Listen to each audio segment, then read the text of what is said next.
Hello बच्चों, good morning to all. This is your very own doctor Anshuman once again. Start करते हैं बच्चों हमारा next live lecture of chapter photosynthesis in higher plants. तो photosynthesis in higher plants में बच्चों अभी हम क्या देख रहे थे कि भाई किस तरह से ग्लूकोज का फॉर्मेशन होता है ड्यूरिंग फोटोसिंथेसिस। वहां पर हमने दो स्टेप्स की बात करी, दो major steps. First was light reaction and the other was dark reaction. Light reaction को हमने लाइट रिएक्शन इसलिए बोला था क्योंकि वो एंटायरली एसेंशियली डिपेंडेंट था लाइट के ऊपर। लाइट एनर्जी के बिना लाइट रिएक्शन नहीं हो सकता बच्चों। और लाइट रिएक्शन की सिग्निफिकेंस हमने क्या देखी थी कि वो डार्क रिएक्शन में जो यूटिलाइज होने वाले कंपोनेंट्स हैं, जिनको हम यहां पर मेंशन कर रखे हैं बच्चों, एटीपी, एनएडीपीएच, ये सब वहां पर सिंथेसाइज होते हैं। क्यों? क्योंकि ये जो लाइट रिएक्शन के प्रोडक्ट्स हैं एटीपी एंड एनएडीपीएच, इनके बिना डार्क रिएक्शन नहीं हो पाएगा। तो यदि हम चाहते हैं कि डार्क रिएक्शन हो तो उसके लिए लाइट रिएक्शन का होना बहुत बहुत बहुत जरूरी है। Without light reaction there can not be any dark reaction. तो एक चीज तो हमें ये याद रखनी है। बट जो लाइट रिएक्शन वर्ड है वो तो एक सही वर्ड है, अपने आप को जस्टिफाई करता है क्योंकि लाइट रिएक्शन बिना लाइट के नहीं हो सकता। बट जो डार्क रिएक्शन वर्ड है बच्चों, ये एक तरह का मिसनोमर है। मिसनोमर का मतलब जो अपने मीनिंग को यहाँ पर जो लिटरल मीनिंग है, सीधे सीधे डार्क रिएक्शन का जो मीनिंग निकलता है वो क्या निकलता है? ऐसा रिएक्शन जो डार्क में हो रहा हो। यदि हम उसका लिटरल मीनिंग निकालना चाहें तो, सिंपल स्ट्रेट फॉरवर्ड मीनिंग निकालना चाहें तो, बट ऐसा है नहीं। जो डार्क रिएक्शन है, अभी हमने क्या बोला, वो किसके ऊपर डिपेंडेंट है? On the products of light reaction. बिना एटीपी और एनएडीपीएच के डार्क रिएक्शन नहीं होगा। तो इसका मतलब क्या है? जब तक लाइट रिएक्शन चल रहा है तब तक डार्क रिएक्शन चल रहा है। और लाइट रिएक्शन किसकी प्रेजेंस में चल रहा है? लाइट की प्रेजेंस में चल रहा है।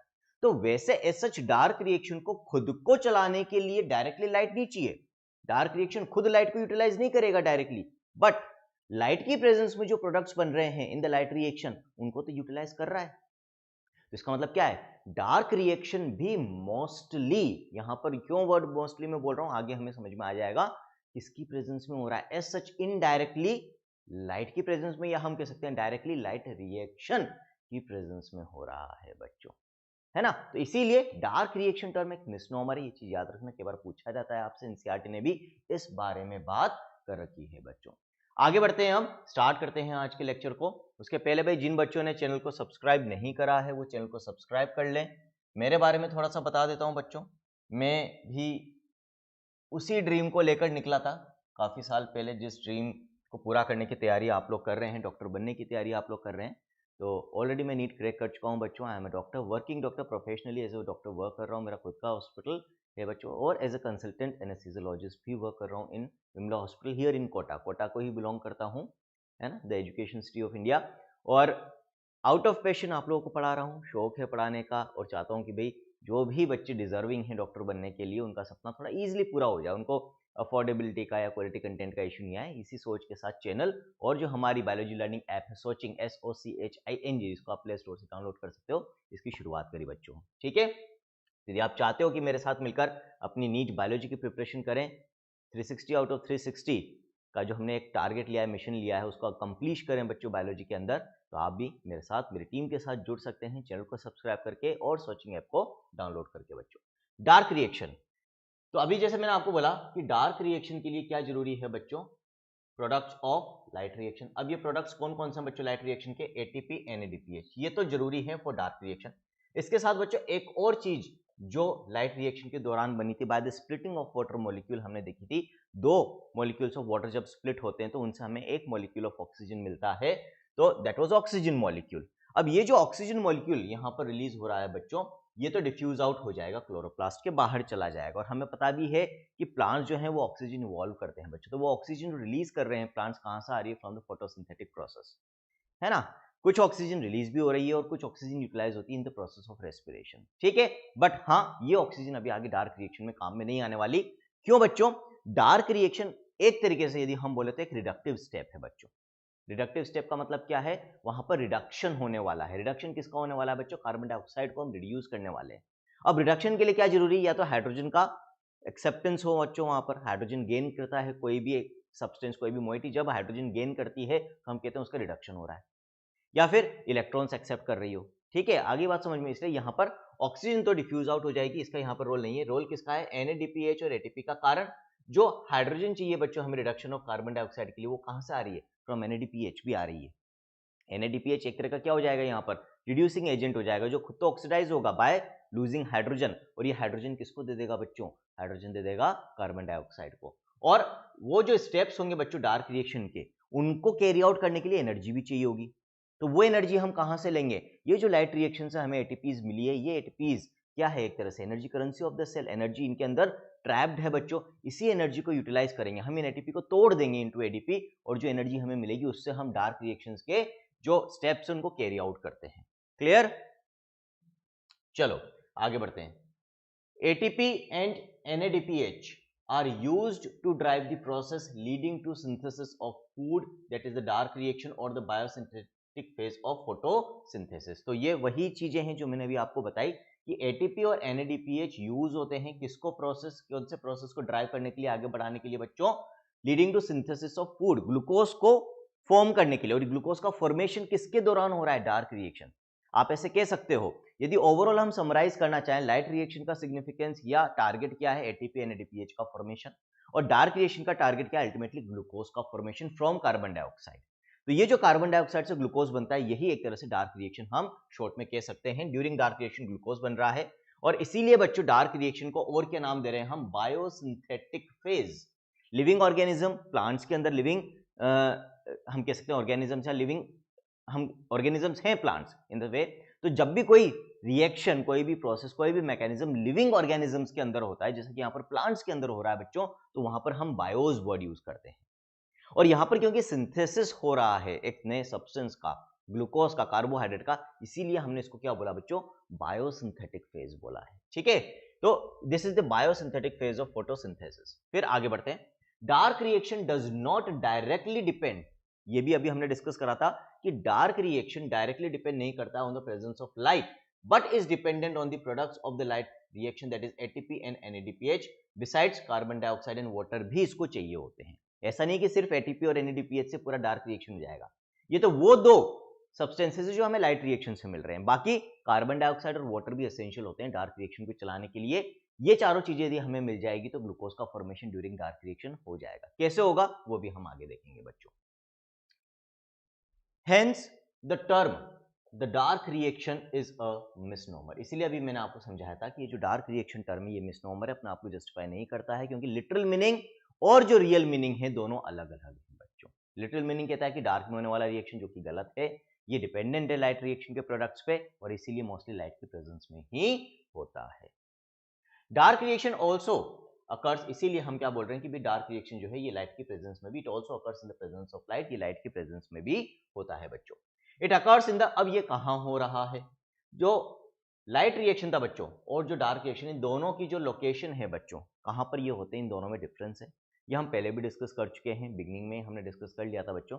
जो लाइट रिएक्शन है that occurs inside the chloroplast, वहां पे हमने थाइलेकोइड्स की ग्रेना की बात करी थी बच्चों, और ये कहां पर हो रहा है, आउटसाइड द क्लोरोप्लास्ट। ठीक है, तो सॉरी वो ग्रेना थाइलेकोइड्स में हो रहे थे, और ये कहां हो रहा है, क्लोरोप्लास्ट की stroma, means outside the grana. तो it occurs in the fluid stroma of the chloroplast. तो जो फोटोसिंथेटिक प्रोसेस है पूरा का पूरा क्लोरोप्लास्ट के अंदर होता है बच्चों, as already we have discussed the site of photosynthesis, there was a slip of tongue. और जो ग्रेना थाइलेकोइड्स होते हैं और जो स्ट्रोमा लेमिले होते हैं बच्चों, they are the site of light reaction. वहां पर हमने दो तरह की स्कीम्स देखी थी because of the presence of two types of photosystems. एक हमने नॉन साइक्लिक यानी कि जेड स्कीम देखी थी, और एक साइक्लिक फोटोफॉस्फोराइलेशन बच्चों वहां पर हमने देखा था। तो वो जो लाइट रिएक्शन के प्रोडक्ट्स बन रहे हैं बच्चों, एटीपी और NADPH, जो पूरा लाइट रिएक्शन हो रहा है वो कहां हो रहा है, ग्रेना थाइलेकोइड्स में और स्ट्रोमा लेमिले में। ठीक है, अब जो बाकी का पार्ट है डार्क रिएक्शन, वो कहां पर होगा, इन the stroma part of the chloroplast. क्योंकि यहां पर जस्ट अभी एक स्लिप ऑफ टंग हुआ था, आपको कंफ्यूजन हो तो इसको हम देख लेते हैं बच्चों। क्लोरोप्लास्ट यदि हम देखें तो क्लोरोप्लास्ट की आउटर मेम्ब्रेन से बच्चों, उसके अंदर क्या है, जो ग्राउंड सब्सटेंस है दैट इज द स्ट्रोमा और द फ्लूइड मैट्रिक्स। और उसके अंदर क्या पड़े हुए हैं बच्चों, उसके अंदर हमारे ग्रेना पड़े हुए हैं। हर ग्रेना कई थाइलेकोइड से मिलकर बनता है, कोइंस की जैसे स्टेक्स होती है बच्चों, और इनको जोड़ने वाले जो ट्यूबुलर स्ट्रक्चर्स होते हैं उनको हम स्ट्रोमा लेमिले कहते हैं। तो जो लाइट रिएक्शन है वो इन ग्रेना थाइलेकोइड्स में और स्ट्रोमा लेमिले में होता है, और जो डार्क रिएक्शन है बच्चों वो यहां पर स्ट्रोमा वाले पार्ट में होगा, outside the grana and the stroma lamellae. Clear, अब यहां पर कोई कंफ्यूजन नहीं होना चाहिए। तो it occurs in the fluid stroma of the chloroplast. आगे बढ़ते हैं। The dark reaction also called Blackman's reaction, या इसको बायोसिंथेटिक फेज तो कहते ही हैं, एक और नाम आपको याद रखना है the name of the scientist that is Blackman's reaction. तो तीन नाम हो गए एक तरह से dark reaction itself, Blackman's reaction और बायोसिंथेटिक फेज। किसी भी नाम से पूछा जाए आपको कंफ्यूजन नहीं होना चाहिए बच्चों। क्लियर? चलो आगे बढ़ते हैं। Dark reaction is the reductive step of, बिल्कुल केशव का कहना है कि सर मीजोफिल्स, बेटा जो क्लोरोप्लास्ट है वो किस में मिलते हैं, हमें मीजोफिल सेल्स के अंदर मिलते हैं। तो फोटोसिंथेटिक प्रोसेस जो हो रहा है वो मीजोफिल सेल्स में ही हो रहा है मेनली। लेकिन मीजोफिल सेल्स के अंदर भी यदि हम स्पेसिफिक लोकेशन की बात करें तो वो किसके अंदर हो रहा है, फिर कौन सी सेल ऑर्गेनल के अंदर हो रहा है। मीजोफिल तो सेल होगी बच्चों, सेल ऑर्गेनल क्लोरोप्लास्ट, क्लोरोप्लास्ट के अंदर पूरा फोटोसिंथेटिक प्रोसेस हमें देखने को मिल रहा है। आगे बढ़ते हैं। तो dark reaction is the reductive step of photosynthesis that is CO2 is reduced. Dark reaction operates in 3 different ways, 3 different ways में होता है बच्चों, ये 3 तरीके से हो सकता है। एक C3 पाथवे जो कि कन्वेंशनल पाथवे जो मेजॉरिटी ऑफ प्लांट्स के अंदर देखने को मिलता है, एक हम देखेंगे C4 पाथवे और एक हम देखेंगे बच्चों केम पाथवे। ये कुछ एक्सेप्शनल या कुछ सेलेक्टेड प्लांट्स और ऑर्गेनिजम्स के अंदर ही हमें देखने को मिलेगा बच्चों इन द प्लांट वर्ल्ड। लेकिन जो C3 पाथवे, ये कन्वेंशनल पाथवे जो मोस्ट ऑफ दी प्लांट्स के अंदर हमें देखने को मिलता है। तो C3 pathway consist of only C3 cycle और द केल्विन साइकिल। तो C3 पाथवे को हम चाहें तो C3 साइकिल भी बोल सकते हैं, है ना, which is the main cycle of the dark reaction. इसको हम केल्विन साइकिल भी कहते हैं बच्चों। और एक्चुअली जो C4 पाथवे और केम पाथवे हैं उन दोनों के अंदर भी आपको C3 साइकिल तो मिलेगी। मतलब C3 साइकिल यूनिवर्सल है डार्क रिएक्शन के लिए, बिना C3 साइकिल के डार्क रिएक्शन कहीं पर भी नहीं होगा बच्चों। तो C3 pathway consists of only C3 cycle or the Kelvin cycle, while C4 pathway and Km pathway consist of both C3 cycle and the C4 cycle। तो C3 cycle तो आपको सब में देखने को मिलेगी, एडिशनली C4 pathway में आपको C4 cycle भी देखने को मिलती है। तो जो C3 साइकिल है बच्चों उसको हम केल्विन साइकिल भी कहते हैं और उसके बारे में डिस्कशन यहाँ पर होगा। यहाँ तक किसी भी तरह का कोई डाउट हो, कोई भी संशय, कोई भी कंफ्यूजन हो बच्चों पूछ सकते हो। फिर नहीं है तो आगे बढ़ते हैं केल्विन साइकिल यानी कि C3 साइकिल के ऊपर। तो एक बार 5 सेकंड का वक्त दे रहा हूं आपको, सोच लें, देख लें अभी तक जो मैंने आपको आज बताया है, इसमें कोई भी डाउट हो पूछ सकते हो बच्चों।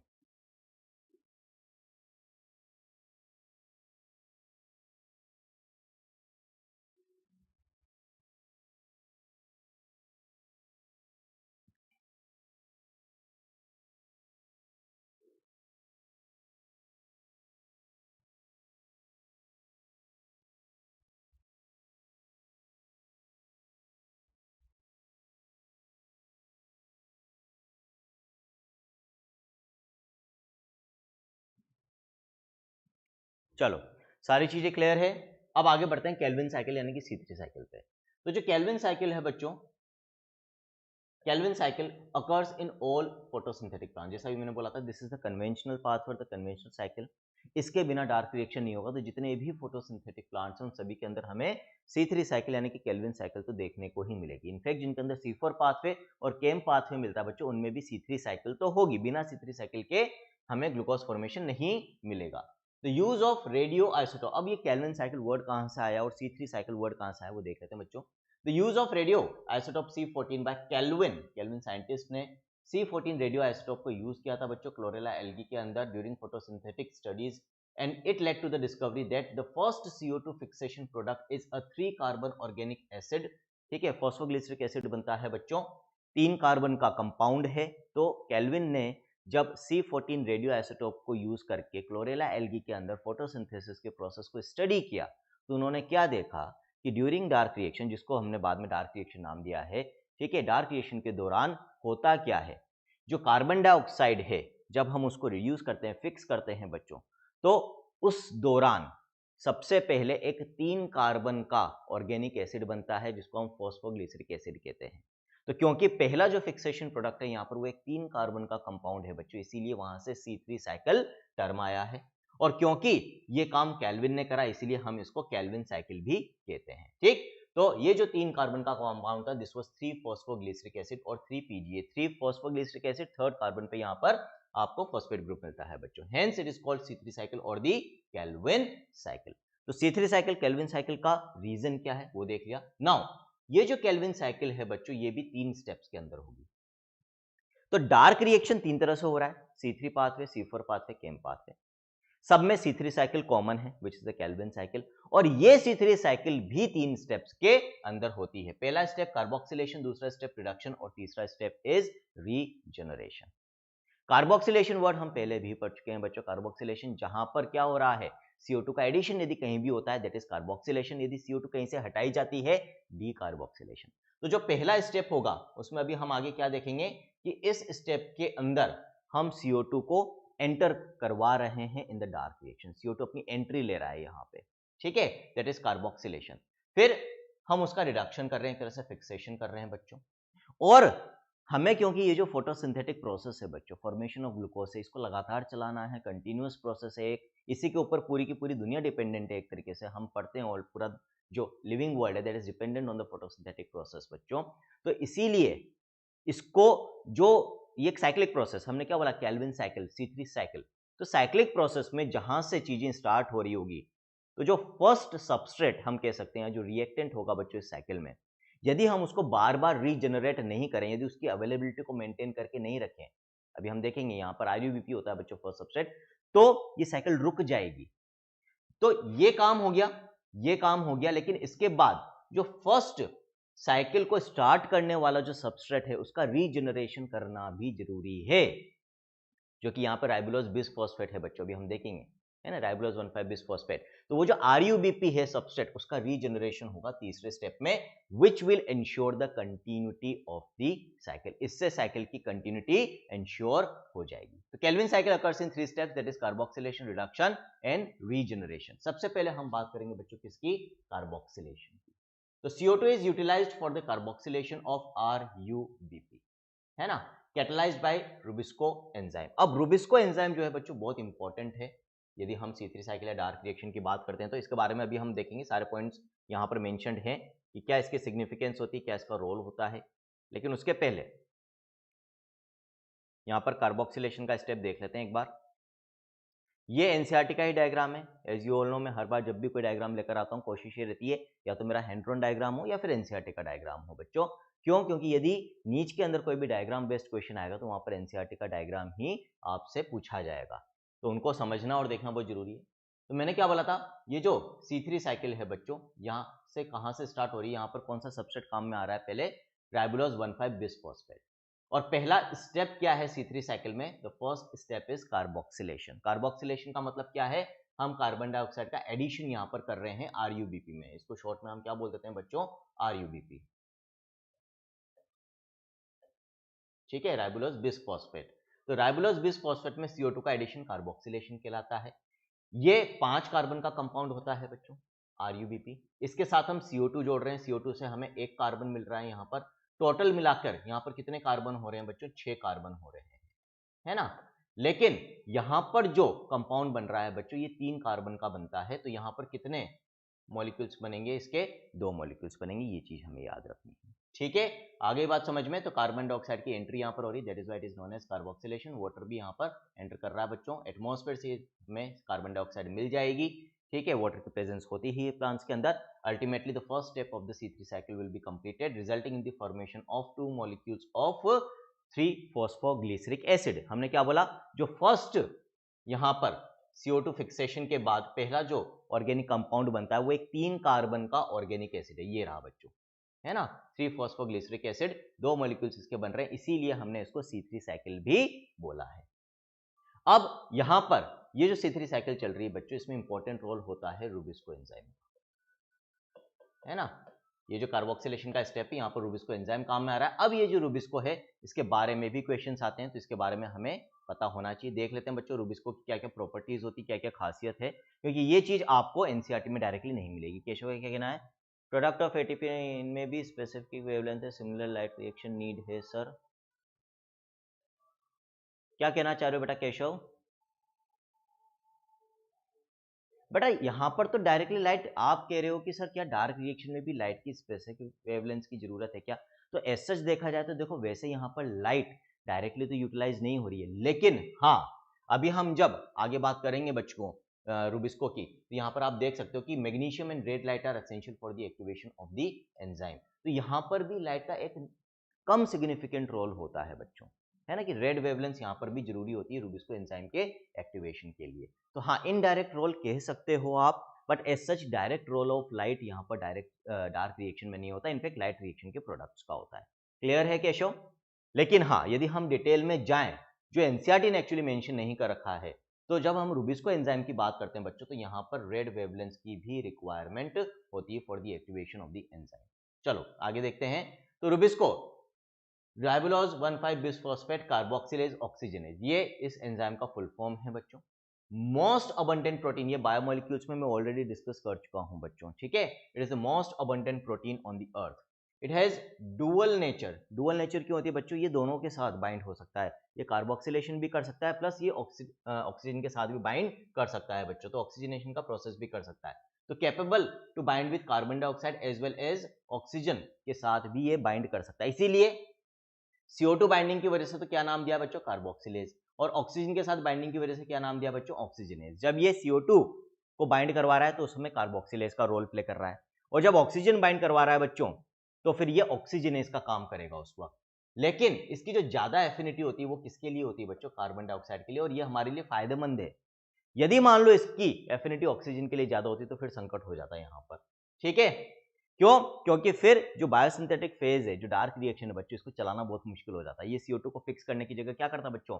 जो ऑक्सीजन इवॉल्व हो रही थी लाइट रिएक्शन में, इनफैक्ट वो बाहर नहीं इवॉल्व हो पाती, हमें नहीं मिल पाती फॉर रेस्पिरेशन, दूसरे ऑर्गेनिजम्स को नहीं मिल पाती फॉर रेस्पिरेशन, और यहीं पर इसका हम कह सकते हैं मिस यूटिलाइजेशन हो जाता है। यहाँ पर कुछ फायदा भी नहीं मिलता ज्यादा इस ऑक्सीजन को बाइंड करने का, लेकिन नुकसान और हो जाता है, ना तो प्लांट्स ग्लूकोज बना पाते, ना हम रेस्पायर कर पाते बच्चों। CO2 and oxygen compete. अब यहां पर कैसे डिसाइड होगा कि भाई कौन बाइंड करेगा? यहां पर रिएक्शन में कार्बोक्सिलेशन होगा या ऑक्सीजनेशन होगा, ये कैसे डिपेंड करता है कि CO2 और ऑक्सीजन में से कौन ज्यादा है। यदि CO2 का कंसंट्रेशन ज्यादा है in the stroma of the chloroplast तो फिर कार्बोक्सिलेशन का प्रोसेस होगा। रिलेटिव टू CO2 यदि ऑक्सीजन ज्यादा है बच्चों तो फिर जो प्रोसेस होगा दैट विल बी ऑक्सीजनेशन। तो CO2 and oxygen compete to bind with the active site of the enzyme, दोनों में कंपटीशन चलता है। जस्ट लाइक हमने कॉम्पिटिटिव इनिबिशन पढ़ा था बच्चों बायोमोलिक्यूल्स में एंजाइम का, तो वहां पर जैसे कॉम्पिटिटिव इनिबिटर कंपीट करता है सबस्ट्रेट के साथ to bind with the active site, उसी तरह से यहाँ पर कार्बन डाइऑक्साइड और ऑक्सीजन में कंपटीशन चलता है कि वो रुबिस्को की एक्टिव साइट के साथ बाइंड कर सके। तो CO2 and oxygen compete to bind with the active site of the enzyme, the one having, ध्यान से सुनना, the one having more concentration in stroma of chloroplast binds more easily with the enzyme. जिसका concentration chloroplast की stroma में ज्यादा होगा वो किसके साथ बाइंड होने में सक्सेसफुल हो जाएगा? With the active site of the enzyme. CO2 ज्यादा तो वो, ऑक्सीजन ज्यादा तो वो बच्चों, है ना। इसलिए हमने क्या बोला था, यहाँ पर देखो ऑक्सीजन ऑलरेडी डिफ्यूज आउट कर रही है, यहाँ पर बाहर जा रही है, इसीलिए ऑक्सीजन की अवेलेबिलिटी कम है, CO2 की अवेलेबिलिटी ज्यादा है बच्चों यहाँ पर, तो कार्बोक्सिलेशन का प्रोसेस ज्यादा हो रहा है। अभी जो मैंने आपको बोला था यदि हम और डेप्थ में जाकर देखें रुबिस्को एंजाइम को, तो बच्चों मैग्नीशियम कोफैक्टर का काम कर रहा है, red light are also essential for the activation of the enzyme. Cofactors already मैं आपको बायोमोलिक्यूल्स में पढ़ा चुका हूं बच्चों, क्लियर हो गया? ठीक है यहां तक। तो RUBP राइबोलोज 1,5 बिसफॉस्फेट, जैसा मैंने आपको बताया 6 कार्बन का कंपाउंड है बच्चों, ठीक है। सॉरी यहाँ पर 5 कार्बन आएगा, गलत है बेटा, है ना, 5 कार्बन का कंपाउंड है बच्चों। इसमें हम क्या जोड़ रहे हैं बच्चों? 1 कार्बन डाइऑक्साइड जोड़ रहे हैं, ठीक है। 1 कार्बन यहां से हमें मिल रहा है, टोटल मिलाकर कितने कार्बन हो गए बेटा? 6 कार्बन हो गए। किस एंजाइम की प्रेजेंस में ये रिएक्शन हो रहा है? रुबिस्को एंजाइम की प्रेजेंस में हो रहा है, जिसको मैग्नीशियम भी चाहिए होता है, रेड वेवलेंस भी चाहिए होती है बच्चों। दो रोल प्ले कर सकता है, आइदर कार्बोक्सिलेशन और ऑक्सीजनेशन। यहाँ पर कार्बोक्सिलेशन कर रहा है बच्चों, कार्बोक्सिलेज का काम कर रहा है। प्रोडक्ट क्या होगा बच्चों? क्योंकि यहाँ पर 6 कार्बन एंटर कर रहे हैं रिएक्शन में, तो अल्टीमेटली 6 कार्बन इधर भी होने चाहिए। वो 6 कार्बन कैसे होंगे? 3 कार्बन कंपाउंड के 2 मॉलिक्यूल्स बनेंगे। यहाँ पर जो 3 कार्बन कंपाउंड बन रहा है by the fixation of carbon dioxide, that is 3-फॉस्फोग्लिसरिक acid. 3 carbon का एक ऑर्गेनिक एसिड है बच्चों। ये जो 3-फॉस्फोग्लिसरिक एसिड है, क्योंकि ये फर्स्ट प्रोडक्ट है after the fixation of carbon dioxide, 3 carbon का यहीं से C3 साइकिल नाम आया है बच्चों। क्योंकि केल्विन ने इसके ऊपर स्टडी की तो केल्विन साइकिल भी कहते हैं। तो phosphoglyceric acid will be the first compound after the fixation और कार्बोक्सिलेशन ऑफ RUBP हम कह सकते हैं बच्चों। 2 मॉलिक्यूल्स हमें यहाँ पर इसके मिलने वाले हैं। अब आगे की कहानी देखेंगे। अभी तो सिर्फ PGA बना है बच्चों, हमें अल्टीमेटली ग्लूकोज बनाना है। वो ग्लूकोज कैसे बनेगा उसके लिए आगे और रिडक्शन का काम हमें करना है। तो रिडक्शन का स्टेप होगा बच्चों, अब यहाँ पर देखते हैं। तो अब जो नेक्स्ट स्टेप है C3 साइकिल का, दैट इज रिडक्शन। तीसरा हम देखेंगे रीजनरेशन। पहला हमने देख लिया कार्बोक्सिलेशन। रिडक्शन की बात करते हैं बच्चों। These are a series of reactions that lead to the formation of glucose. Ultimately ये जो रिडक्शन का प्रोसेस है बच्चों, इसके थ्रू ग्लूकोज बनेगा। इसको हम ग्लाइकोलाइटिक रिवर्सल भी कई बार कहते हैं। क्यों? ग्लाइकोलाइसिस बच्चों ऑलरेडी रेस्पिरेशन में हम पढ़ चुके हैं, उसके डिटेल लेक्चर्स हो चुके हैं, वहां पर हमने देखा था हम ग्लूकोज का ब्रेकडाउन करते हैं। यहाँ पर उल्टे रिएक्शंस चलते हैं, जैसे ग्लाइकोलाइसिस में होते हैं बच्चों, उसके उल्टे रिएक्शंस चलते हैं, इसलिए कई बार इसको हम ग्लाइकोलाइटिक रिवर्सल भी कहते हैं। The steps involve utilization of 2 molecules of ATP and 2 molecules of NADPH for reduction or fixation of 1 CO2 molecule। अब वापस से इस पे डायग्राम पे आ जाते हैं बच्चों, यहां से समझेंगे। ये 3-फॉस्फोग्लिसरिक एसिड यहां पर बन गया बच्चों, 2 मॉलिक्यूल्स। अब जो रिडक्टिव स्टेप्स हैं बच्चों, रिडक्शन के जो स्टेप्स हैं उसमें क्या यूटिलाइज हो रही है, एटीपी और NADPH काम में आ रही है। एक मॉलिक्यूल यदि है 3-फॉस्फोग्लिसरिक एसिड का तो एक एटीपी और एक NADPH चाहिए, लेकिन यहां पर कितने मॉलिक्यूल्स बने हैं बच्चों, 2 मॉलिक्यूल्स बने हैं। एक CO2 जब यहां पर एंटर कर रहा है, ध्यान रखना CO2 एक ही एंटर करिए, यहां पर एक ही RUBP, एक ही CO2, ये 5 कार्बन का, ये 1 कार्बन का, टोटल मिला के 6 कार्बन, उससे 2 मॉलिक्यूल्स और 3-फॉस्फोग्लिसरिक एसिड बने हैं। तो यदि मेरे को एक CO2 मॉलिक्यूल को, वन सिंगल CO2 मॉलिक्यूल को फिक्स करना है, तो वहां पर मुझे क्या करना होगा, क्योंकि एक PGA के लिए एक ATP और NADPH चाहिए for the reduction of 1 PGA, एक PGA मॉलिक्यूल के लिए, तो 2 PGA मॉलिक्यूल के लिए मेरे को 2 ATP और 2 NADPH चाहिए होंगे। ध्यान रखना, यहां पर 2 से मल्टीप्लाई होती जाएगी सारी चीजें, ठीक है। और यही चीज अभी अपन ने थ्योरी में भी लिखी है। तो 3-फॉस्फोग्लिसरिक एसिड की उनकी 2 मॉलिक्यूल्स हैं, इनके रिडक्शन के लिए इनटू ट्रायोस फॉस्फेट बच्चों हमें 2 ATP और 2 NADPH चाहिए होते हैं। अब ये जो यहां पर अगेन 3 कार्बन कंपाउंड बनेगा बच्चों, यहां से हम क्या करेंगे, यहां से ट्रायोस ऑलरेडी पढ़ चुके हो बच्चों, ट्रायोस का मतलब क्या होता है, 3 कार्बन कार्बोहाइड्रेट है ये भी। तो यहां पर ये जो 3 कार्बन कंपाउंड के 2 मॉलिक्यूल्स है, अगेन 6 कार्बन है टोटल मिला के, इसमें से सिर्फ एक कार्बन यूटिलाइज होगा for the formation of glucose बच्चों। कारण मैंने आपको पहले ही शुरुआत में बोल दिया था, यदि हमें इस प्रोसेस को लगातार चलाना है तो जहां से ये चालू हुआ था, जिस सब्सटेंस से RUBP से, उस RUBP का रीजनरेशन करना भी बहुत जरूरी है। टोटल मिला के एक CO2 को एंटर करने के बाद यहां पर हमारे पास 6 कार्बन ही है। अब एक पॉसिबिलिटी तो क्या थी कि हम ये 6 के 6 कार्बन यूटिलाइज कर लें for the formation of glucose, क्योंकि ग्लूकोज में 6 कार्बन ही होते हैं, C6H12O6।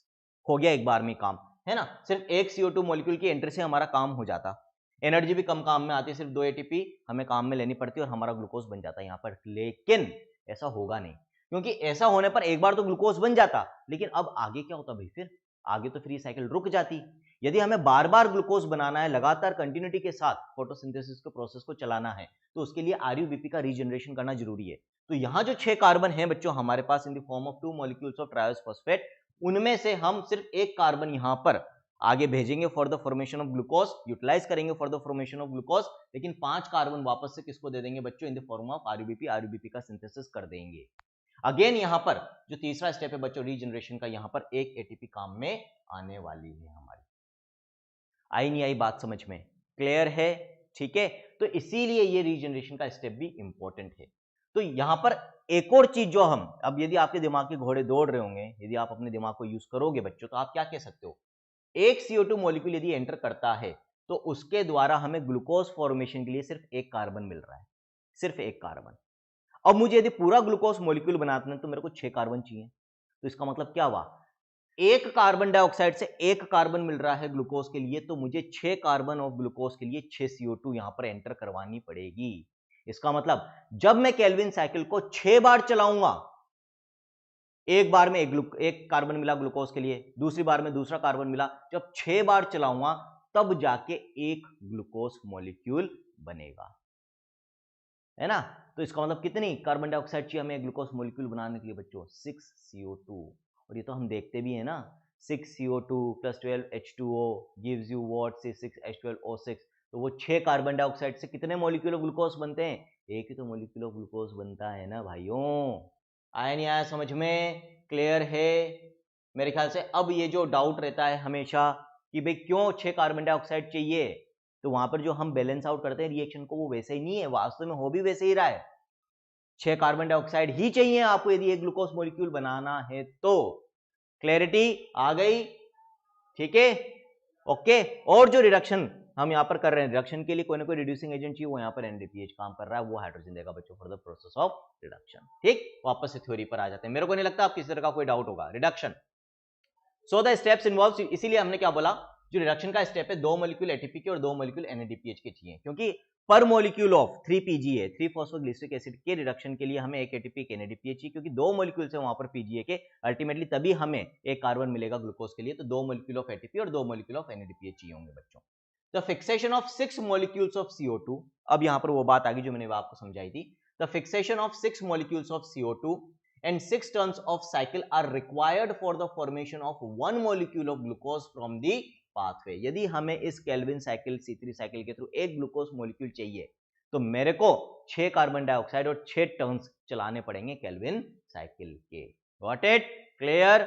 ठीक, चलो तो अब मेरे ख्याल से ये जो आप लोग क्या करते हो, रटते हो इन सारे डायग्राम्स को, इन साइकिल्स को। अब रटने की जरूरत नहीं है, तीनों स्टेप्स हमें पता है। कार्बोक्सिलेशन क्यों जरूरी है, फिर रिडक्शन क्यों जरूरी है। कार्बोक्सिलेशन से तो CO2 की एंट्री होगी, रिडक्शन से कार्बन डाइऑक्साइड से जो हमें कार्बन मिल रहा है उसको हम फिक्स कर रहे हैं इनटू ग्लूकोज, ग्लूकोज का फॉर्मेशन कर रहे हैं। और रीजनरेशन से ये कंफर्म कर रहे हैं कि भाई ये साइकिल कंटिन्यूसली चलती रहे, अटक नहीं जाए, बीच में रुक नहीं जाए, डिसकंटिन्यू नहीं हो जाए।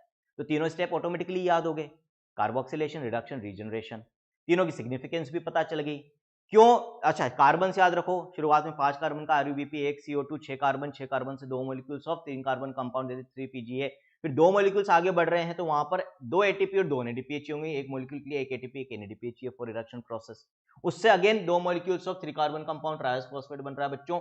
लेकिन 6 के 6 कार्बन हम ग्लूकोज के लिए काम में नहीं ले सकते, एक कार्बन लेंगे, 5 से वापस क्या बना देंगे, RUBP बना देंगे।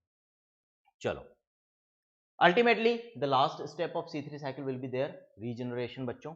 Regeneration of the CO2 acceptor molecule RUBP is crucial if the cycle is to continue uninterrupted। यदि हम चाहते हैं कि लगातार ये साइकिल चलती रहे तो RUBP का वापस से बनना बहुत जरूरी है बच्चों। The regeneration steps require, अब यहाँ पर एक ही ATP चाहिए बच्चों, है ना। देखो यहाँ पर अल्टीमेटली जब एक कार्बन मैंने निकाल लिया, इसमें से मैं एक कार्बन माइनस कर दूं तो कितना बचेगा भाई, 5 कार्बन मेरे पास बच रहे हैं। और इन 5 कार्बन से यदि मेरे को वापस से RUBP बनाना है तो यहाँ पर सिर्फ एक ही ATP चाहिए। अब यहाँ पर वो 2 मॉलिक्यूल्स का फंडा नहीं चलेगा कि इसको भी आप 2 से मल्टीप्लाई कर दो, ये थोड़ा सा ध्यान रखना है ना, ये गलती नहीं करनी बेटा। तो यहाँ पर अब 5 कार्बन ऑलरेडी यहाँ बचे, उन 5 कार्बन से RUBP बनाने के लिए मेरे को एक ही ATP चाहिए, 2 ATP की रिक्वायरमेंट नहीं है। तो अल्टीमेटली एक साइकिल की यदि मैं बात करूं, एक टर्न जो केल्विन साइकिल का चल रहा है बच्चों, इस एक टर्न ऑफ केल्विन साइकिल में 2 ATP यहां और 1 ATP यहां पर काम में आ रही है। तो कुल मिलाकर कितनी ATP काम में आ रही है, 3 ATP काम में आ रही है बच्चों। और टोटल मिलाकर कितने NADPH काम में आ रहे हैं, 2 NADPH काम में आ रहे हैं। तो जो 6 साइकिल चलेगी उसमें ATP कितनी काम में आ जाएगी, 18 ATP, 3 into 6, 2 + 1 3, 3 into 6। और NADPH कितने काम में आएंगे बच्चों, 2 into 6, 12 NADPH काम में आएंगे। ग्लूकोज मॉलिक्यूल 6 टर्न से कितना मिलेगा, एक ही मिलेगा। कार्बन डाइऑक्साइड कितने काम में आएंगे बच्चों, 6 कार्बन डाइऑक्साइड मॉलिक्यूल काम में आएंगे, है ना। तो यदि आप कोई भी आपसे कैसे भी पूछ ले कि भाई किसके कितने मॉलिक्यूल क्या, तो बहुत आसानी से आप बता सकते हो। वेरी गुड, है ना। तो सोहल ने भी जवाब दिया है कि सर 12 NADPH और 18 ATP काम में आएंगे for the formation of 1 glucose molecule. तो रीजनरेशन का स्टेप देख लेते हैं बेटा एक बार और, जो थ्योरी है रिमेनिंग वो थ्योरी देख लेते हैं।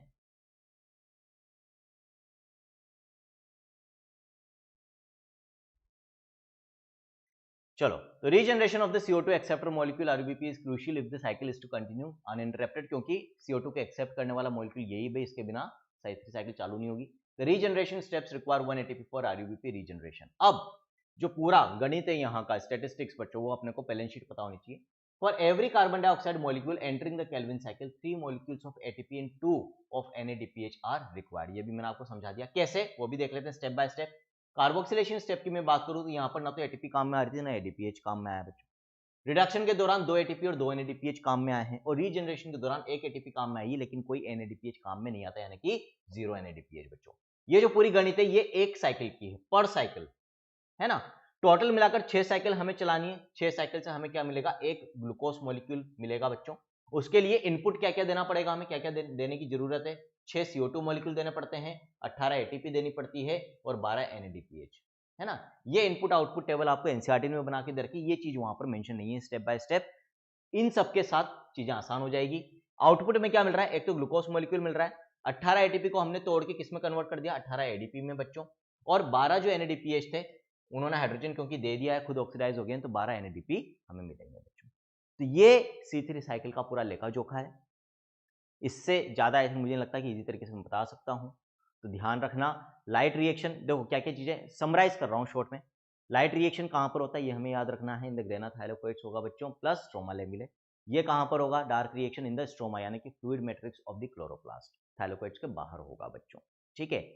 लाइट रिएक्शन सही टर्म है, अपने आप को जस्टिफाई करता है, in the presence of light ही होगा। डार्क रिएक्शन एक मिसनोमर है बच्चों, क्यों? क्योंकि डायरेक्टली लाइट के ऊपर डिपेंडेंट नहीं है, लाइट रिएक्शन के प्रोडक्ट्स के ऊपर डिपेंडेंट है ये।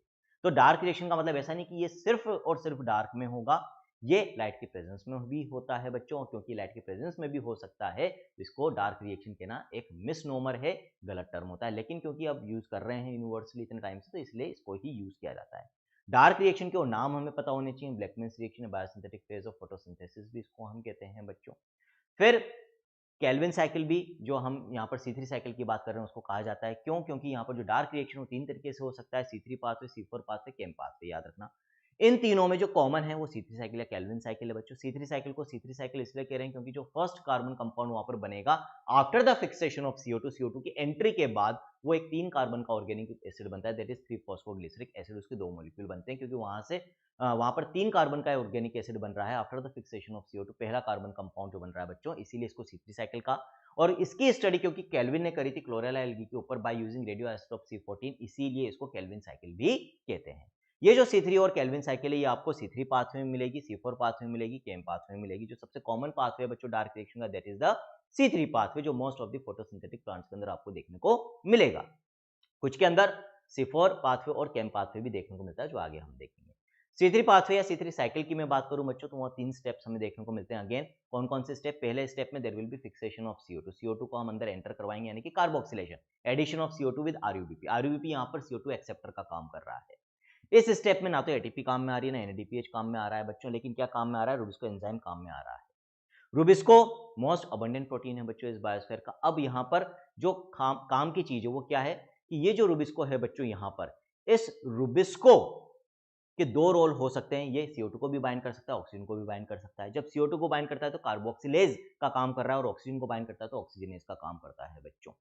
कैसा काम करेगा? CO2 को फिक्स करेगा या ऑक्सीजन को बाइंड करेगा, डिपेंड करेगा कि जो क्लोरोप्लास्ट की स्ट्रोमा या फ्लूइड मैट्रिक्स है उसमें किसका रिलेटिव कंसंट्रेशन ज्यादा है, CO2 ज्यादा है या ऑक्सीजन ज्यादा है एक दूसरे के कंपैरिजन में। CO2 ज्यादा है तो CO2 बाइंड हो जाएगी, ऑक्सीजन ज्यादा है तो ऑक्सीजन बाइंड हो जाएगी। खास बात क्या है, अपने फायदे की चीज क्या है कि जो रूबिस्को की एफिनिटी वो CO2 के लिए ज्यादा होती है बच्चों, तो ये हमारे लिए फायदेमंद है। प्रेफरेबली कौन सा प्रोसेस चलता है? फोटोसिंथेसिस प्रोसेस चलता है रूबिस्को के थ्रू। तो जो पहला स्टेप है कार्बोक्सिलेशन का, उसमें RUBP रूबिस्को एंजाइम की मदद से CO2 के साथ बाइंड करेगा, क्या बनाएगा? 2 मॉलिक्यूल्स ऑफ 3-फॉस्फोग्लिसरिक एसिड। फिर ये जो 2 मॉलिक्यूल 3-फॉस्फोग्लिसरिक एसिड के बन रहे हैं बच्चों, इनका रिडक्शन होगा। रिडक्शन से हमें कार्बन मिलेगी for the formation of glucose. But इस स्टेप में हमें एनर्जी भी चाहिए होगी और एक रिड्यूसिंग मोइटी भी चाहिए होगी, जो हमें रिडक्शन के लिए हाइड्रोजन प्रोवाइड करे। NADPH यहाँ पर रिड्यूसिंग एजेंट का काम करेगा बच्चों। 2 मॉलिक्यूल्स ऑफ NADPH और 2 मॉलिक्यूल्स ऑफ ATP चाहिए होंगे हमें 2 मॉलिक्यूल्स ऑफ 3-फॉस्फोग्लिसरिक एसिड की रिडक्शन के लिए। यानी कि पर मॉलिक्यूल, ये भी ध्यान रखना, क्वेश्चन एग्जाम में ऐसे भी आ सकता है कि एक मॉलिक्यूल ऑफ PGA की रिडक्शन के लिए कितने ATP और कितने NADPH चाहिए, तो ध्यान से क्वेश्चन पढ़ना है। यदि एक ही मॉलिक्यूल की बात करिए तो वहां पर एक ATP एक NADPH, 2 मॉलिक्यूल की बात करिए तो फिर 2 ATP और 2 NADPH। या ग्लूकोज, हम एक केल्विन साइकिल की बात करें कि भाई पर टर्न ऑफ केल्विन साइकिल कितनी ATP और NADPH चाहिए होंगे in the process of, in the step of reduction, सिर्फ रिडक्शन, तो 2 ATP 2 NADPH। लेकिन एक और चीज याद रखना, यदि वो पूछे कि भाई पूरी एक केल्विन साइकिल में कितनी ATP कितनी NADPH चाहिए होंगे, एक केल्विन साइकिल में 3 ATP और 2 NADPH। क्यों? क्योंकि वो जो एक तीसरी ATP है वो रीजनरेशन वाले स्टेप में काम में आ रही है बच्चों हमारे। तो जो सेकंड स्टेप है रिडक्शन, उसमें जो 2 मॉलिक्यूल थे 3 PGA के, उनको हम रिड्यूस कर रहे हैं। यहाँ पर 2 ATP 2 NADPH काम में आएगी। लेकिन अल्टीमेटली जो ट्रायोस फॉस्फेट के 2 मॉलिक्यूल मिलेंगे, वहां पर अगेन 6 कार्बन है टोटल मिला के, लेकिन उन 6 कार्बन में से एक ही कार्बन हमें ग्लूकोज के लिए मिलता है। 5 कार्बन हमें वापस से RUBP के फॉर्मेशन में काम में लेने रहते हैं, ताकि फोटोसिंथेसिस का जो प्रोसेस वो लगातार चलता रहे।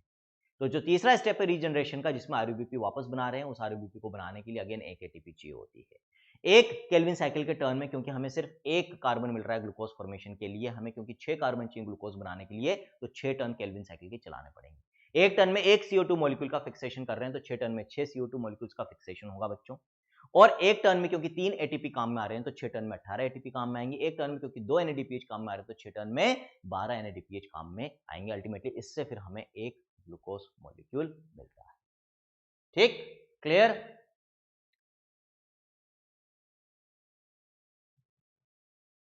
चलो,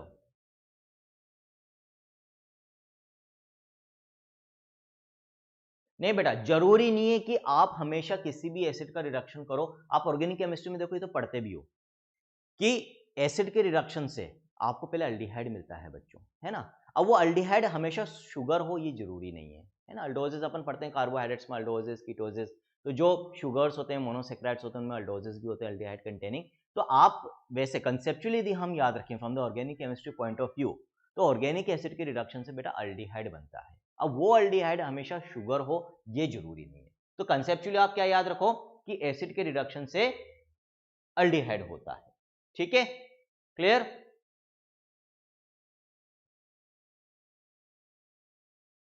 ठीक है, तो C3 साइकिल आई थिंक समझ में आ गई है।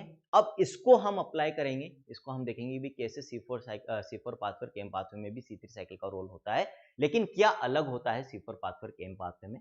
और ये जो C4 पाथवे केम पाथवे बच्चों, ये कल सुबह के लेक्चर में हम देखेंगे। अगेन कल 7:30 बजे वापस आपसे मिलूंगा और उसमें C4 पाथवे और केम पाथवे भी कंप्लीट करेंगे। इसके बाद 2 टॉपिक्स हमारे बचेंगे बच्चों इस चैप्टर के अंदर, एक फोटो रेस्पिरेशन और लास्ट हमारा बचेगा फैक्टर्स अफेक्टिंग फोटोसिंथेसिस।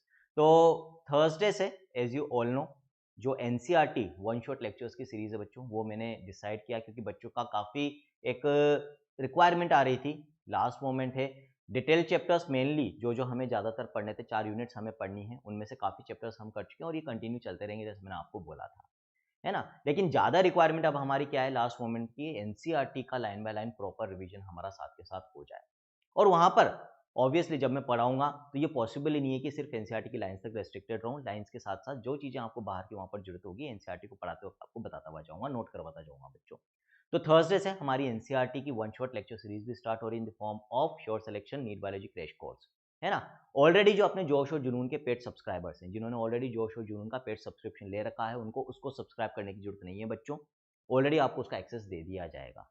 उसमें डेली अपन एक डीपीपी भी डिस्कस किया करेंगे, आपको सुबह तो डीपीपी दे दी जाएगी आफ्टर द लेक्चर।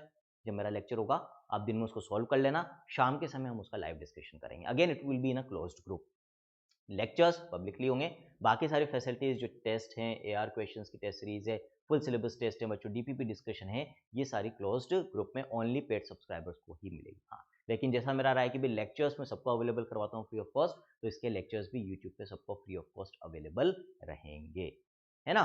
तो कोशिश ये है कि भाई इस वीक के एंड तक हम फोटोसिंथेसिस वाला चैप्टर और निपटा लें इन डिटेल जो हमारा चल रहा है अलोंग विद एनसीईआरटी, है ना। एनसीईआरटी की सीरीज तो हमारी चालू हो ही जाएगी। उसके बाद जो रिमेनिंग चैप्टर्स हमें डिटेल में करने होंगे, उनमें एक तो हमारा बच्चा मॉलिक्यूलर बेसिस ऑफ इनहेरिटेंस जो चालू तो हो गया था लेकिन आगे अभी हम कंटिन्यू नहीं कर पाए, उसको हम कंटिन्यू करेंगे बच्चों।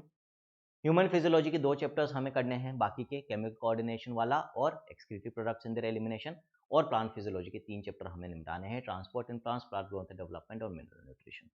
तो जो एनसीईआरटी की सीरीज है उसके पैरेलल में हम डिटेल लेक्चर्स भी चलाते रहेंगे। तो डिटेल में भी हमारा 50% सिलेबस हो चुका होगा, मतलब कि बहुत ज़्यादा कंप्लीट हम सब कुछ पढ़ चुके हैं उसके अंदर, तो कहीं से भी कुछ भी आ जाए। 19 चैप्टर्स प्लस एनसीईआरटी से तो हम पूरे 38 चैप्टर्स करेंगे, उनमें से काफ़ी चैप्टर्स एक बार तो चैनल पे हैं, लेकिन वापस से मैं सारी चीज़ें पढ़ा रहा हूँ। उसमें भी आपका टाइम टेबल ऐसे बनाया गया है कि जो चैप्टर्स हमारे पहले कवर नहीं हुए हैं उनको हम पहले कवर करेंगे। हम स्टार्ट कर रहे हैं थर्सडे को बायोटेक्नोलॉजी से, पहले रिकॉर्डेड फॉर्म में देने का मूड था, लेकिन अब कोशिश ये है कि जितना टाइम मिलेगा हर लेक्चर हम लाइव लेने की कोशिश करेंगे। हाँ, कभी कोई सर्जरी आ जाती है at the time of lecture, तो उसके लिए बफर में हम कुछ रिकॉर्डेड पहले से रख रहे हैं। तो जिस दिन भी कुछ लेक्चर शेड्यूल्ड है तो उस दिन लेक्चर जरूर होगा आपका, ताकि अब टाइम फैक्टर आ रहा है कि हमें एग्जाम के पहले पहले चीजें सारी कंप्लीट करनी है। 75 डेज में हमने टारगेट लिया है, जिसमें 2 बार हम रिवीजन करने वाले हैं बेटा एनसीईआरटी का। पहले तो पूरा एनसीईआरटी लाइन बाय लाइन करेंगे, लास्ट में एक दिन में 2 यूनिट्स के जो मेजर मेजर पॉइंट्स हुआ करेंगे जस्ट बिफोर 7 डेज जो बचेंगे हमारे एग्जाम के 7 मई के पहले बच्चों, उन लास्ट के 7 डेज में मैं आपको एक रैपिड रिवीजन भी करवा दूंगा। तो भाई कोशिश यही है कि बायोलॉजी में जितना दे सकता हूँ आपको दे दूं मैं।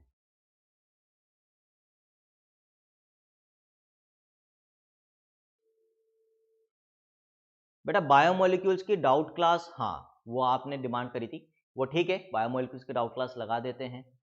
लास्ट सैटरडे को नहीं लग पाई थी, सैटरडे को लगा देंगे।